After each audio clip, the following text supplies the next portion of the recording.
Hello દોસ્તો, તો યાર ગરમીની સિઝન આવી ગઈ છે અને આપણે કબૂતરવાળાને તો મેન એ જ હોય ગરમીમાં કે કબૂતરને યાર મચ્છરથી કબૂતરના બચ્ચાને કેવી રીતે બચાવે યાર.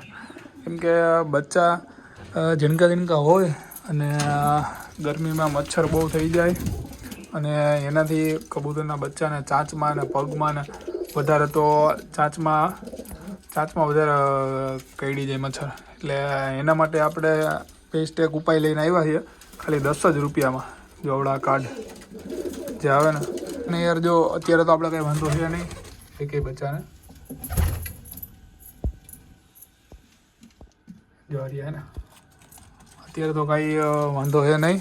આ તો જે મચ્છર કરડે પ્રોબ્લેમ આવે એની પહેલાં જ આપણે સોલ્યુશન ગોતી લઈએ કે આ પેટીમાં પણ બચ્ચા છે બધાય એક એક કરીને કાર્ડ રાખી દેવાનું બચ્ચાની જે દવડવા ફાસ્ટ કાર્ડ આવે ને ગુડ નાઇટનું ખાલી 10 જ રૂપિયામાં દોસ્તો થઈ જાય એનું સમાધાન. આપણે હેઠે પડી ગયો.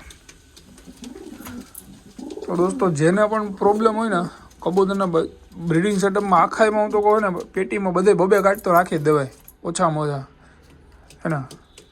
આ કબૂતરના બચ્ચા જે આપણે જેવી રીતના તમે આવું કંઈ રાખ્યું હોય જુગાડ કર્યો હોય બચ્ચાનું આવી રીતના કંઈ રાખવાનું કે ઈંડા રાખવાનું ઝીણા ઝીણા બચ્ચા હોય ને એ ટોપલી કે કંઈ રાખ્યું હોય તો કે ભાઈ એમને હોય તો નીચે ખૂણામાં રાખી દેવાના. 2 ખૂણે કંઈક રાખી દો ચાલે ને બચ્ચા જ્યાં બેતા હોય ને એ ટૂંકમાં નીચે રાખી દેવાનું.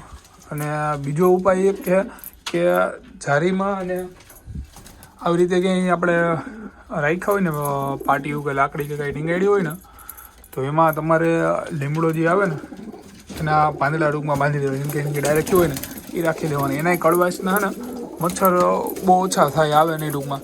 બાકી મચ્છરનું કેવું હોય કે આપણે પેટી પાછળ ને ખૂણા ખાંચ કે ને પડ્યા રહે એટલે જેમ કે જો આવી રીતના ખૂણો છે ને મચ્છર આ પેટીનો એમાં મચ્છરને ખૂણા થઈ જાય. તો આપણે શું કરવાનું હોય એમાં અહીંયા સાઈડમાં અને હે ને લીમડાની ડાયરેક્ટ હોય ને ઝીણી ઝીણી એ રાખી દેવાની છે એટલે એનાથી મચ્છર ના થાય. અને આવી રીતના જે આ ખાના હોય એમાં આપણે આ ગુડ નાઇટનું ફાસ્ટ કાર્ડ આવે ને એ રાખી દેવાનું બચ્ચા નીચે. જેમ કે આ 2 બચ્ચા છે ને એની નીચે હમણાં આપણે રાખીશું અને એની પહેલાં તો આપણે આ સાફ કરવાની છે પેટી એને પસ્તી હટાવીને નવી પસ્તી રાખવાની છે વધારે બચ્ચાને તકલીફ ના થાય. ખબર છે કે જે આ કબૂતરના બચ્ચા હોય ફરતી પર આમ ચરક કરતા હોય ને વચ્ચે બેઠું હોય ને ફરતી પર ચરકે રાખે એટલે એમાં છે ને ઝીણા ઝીણા જીવડા થઈ જાય.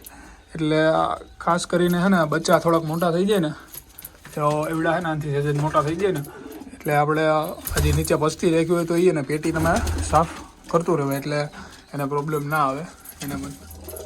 બાકી આમાં આપણે જો એક બચ્ચું આમાં છે આ બધામાં છે એમાં બધામાં રાખવાના છે. આમાં લગભગ 1 જ ઈંડાનું બચ્ચું નીકળ્યું છે મારા ખ્યાલથી જોયું નથી. તો આપણે આ કાર્ડ બધામાં રાખવાના છીએ તો રાખી દઈએ બધા બચ્ચાની છે એટલે તકલીફ ના પડે. પહેલાં તો છે ને આપણે પેટીયું સાફ કરવાની છે. પેટીયું સાફ કરી નાખીએ અને પછી બધામાં કાર્ડ રાખી દઈએ. અને દોસ્તો આજે ઓલું બચ્ચું છે જેને મીંદડીએ પકડી લીધું ને ટાંકા આવ્યા હતા ને જો તમને બતાવું 2 મિનિટ. તો એ પઠ્ઠું છે જો અહીંયા ટાંકા લીધેલા છે એને જે કાંઈ ટાંકા લીધા હતા 2 ઠેકાણે ટાંકા લીધેલા છે. હવે તો સારું છે ને પણ ઉડી નથી શકતું.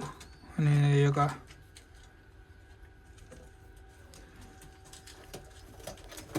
ઉડવા ને હવે તો સારું છે. એમ તો નીચે પિંજરામાં આપણે અહીં રાખી દીધું એમ તો નીચે દાણા પાણી બધી ખાઈ લઈ છે બસ ખાલી એક ઉડી નથી શકતો છે ને.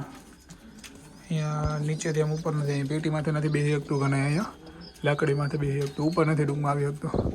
બાકી એને સારું છે. અને આ એક માદી જે આપણે લઈને આવ્યા હતા એની હવે તો રિકવર સારું છે. પહેલાં એકલી નોખી પિંજરામાં રાખી દીધી નીકળી આમ બેસી જતી ખૂણા ખાંચકો ગોતી અને બેસી જતી સુસ્ત કે થઈ જતી. હવે તો એને સારું છે જો રિકવરી ઘણી સારી આવે છે ધીરે ધીરે વાંધો નથી. બાકી ફિમેલ 1 નંબર હવે હે ને. અને આમાં તમારે 2 કબૂતર આપણે ઓછા થઈ ગયા છે. એક આના હાટું જે ફિમેલ લઈ આવ્યા હતા છોટો કરવા એવડી અને આના ભેગું જે નવું કબૂતર બીજું લઈ આવ્યા હતા પીડિયા 1નો નર પઠોળો એ એક નથી જોયો. હવે જો આ બહારનું સેટઅપ છે અને બધું વિખાઈ ગયું યાર. 2 કબૂતર વયા ગયા એમાં અને એ હાટું જ હમણાં વિડીયો નહોતા આવતા. જે આ જારીમાંથી તે ફિમેલ નીકળી ગઈ હતી નીચેથી. કેમ નીકળી હું ઘરે નહોતું એ ખબર નથી. જારીમાંથી નીકળી ગઈ હતી. અને બીજું એક આના ભેગું પઠોળો નર હતો ને એટલે એવા હતા એ વયો ગયો. એ તો મેં સવારમાં દાણા પાણી કરવા કબૂતરના કાઢ્યા ને તો પીછા તો ખુલ્લા જ હતા એના, તો ભડકી બી એને ઉડી ગયો, એમાં પાછો આવ્યો જ નહીં એના. અને બાકીના આપણા કબૂતર છે.